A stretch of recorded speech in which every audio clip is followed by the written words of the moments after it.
18வது IPL திருவிழாவின் 12வது league போட்டி நேற்று நடைபெற்றது. இந்த போட்டியில் டாஸ் வென்ற மும்பை அணி முதலில் பந்துவீச்சை தேர்வு செய்தது.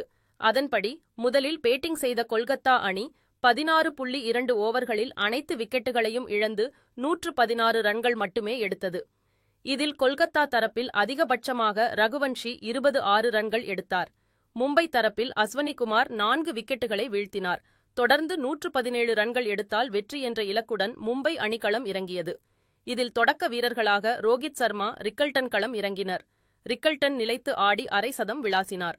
போட்டியின் முடிவில் மும்பை அணி 12.5 ஓவர்களில் 2 விக்கெட்டுகளை மட்டும் இழந்து 121 ரன்கள் எடுத்து 8 விக்கெட்டுகள் வித்தியாசத்தில் கொல்கத்தா அணியை வீழ்த்தி அபார வெற்றி பெற்றது.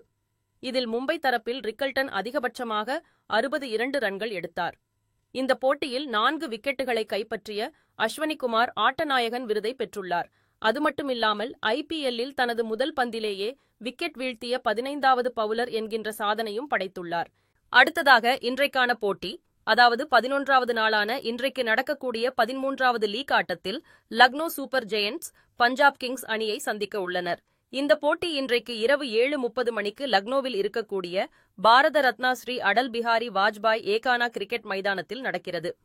இந்த போட்டி லக்னோ அணிக்கு 3வது போட்டி மற்றும் பஞ்சாப் அணிக்கு இது 2வது போட்டி. எனவே இந்த போட்டியில் எந்த அணி வெற்றி பெற்று புள்ளிப்பட்டியலில் முன்னேறப் போகிறது என்பதை பொறுத்திருந்து பார்ப்போம்.